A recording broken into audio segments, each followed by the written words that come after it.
All right, what's up, beautiful people? Just got back from KJ Farrell's out on Long Island, Belmore, doing the classic rock type thing with Wondrous Stories. Myself, Mark Bonder, Tommy Williams, Ricky Martinez, and Ed Ryan. Some new blood in there tonight. Did some Beatles, some Tom Petty, some more Beatles, some more Tom Petty, and then some Tom Petty. Did we do anything else? A little rock pile for good measure. Good time was had by all. A lot of fun. Ride jams on the way out. Cloud9, George Harrison. I know I'm supposed to say that All Things Must Pass is my favorite George Harrison album, but this one's my favorite. Just because, yes, All Things Must Pass, great. It's wonderful, very important. 3-record set. George cutting loose with all the songs that John and Paul wouldn't let him record in the Beatles. But I remember when this album came out. I was a teenager when this album came out, and I remember listening to it on the radio. I remember getting it for Christmas of 87. 30 years ago since this record.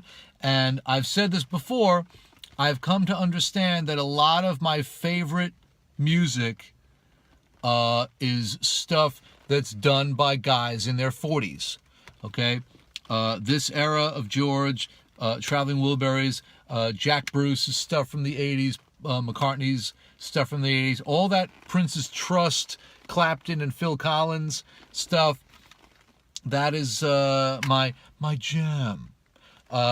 Just worked out that way. So I love this record. I'm a sucker for anything that says Jeff Lynne on it.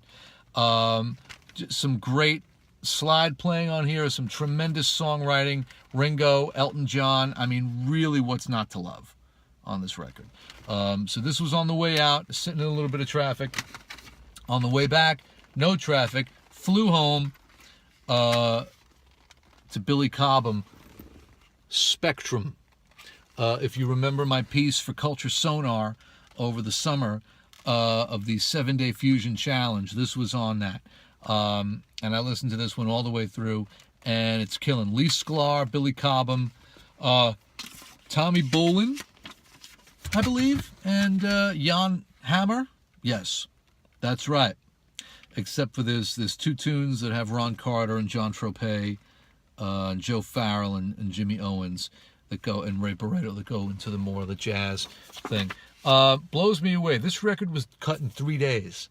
May 14th, 15th, and 16th of 1973 at Electric Ladyland Studios in New York.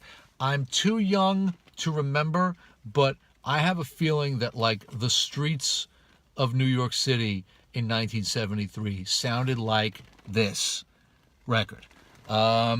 This is one of those albums that makes me wish I had been born 20 years earlier. Like if I'd been born in 1952, I would have been 21 when this record was made. I could have played on this record for all I know, right?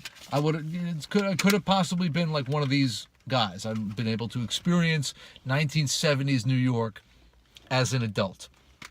As it was, I got to experience 1970s New York as a toddler. But I console myself with the fact that I got to experience 1980s New York as a teenager. And that was, as we like to say in my business, some other shit. So that's the situation with that. I am pretty tired and I'm going upstairs to bed. 3 gigs this weekend. I'm working Friday night, Saturday night, Sunday night. Plenty of ride jams for you this weekend coming up. What will they be? I brought a stack of choices with me for tonight that I did not get to all of them, but we'll see how big the stack for the weekend is. Listen to music, listen to music, listen to music. It's good for you. See you beautiful people on the next one. Be well.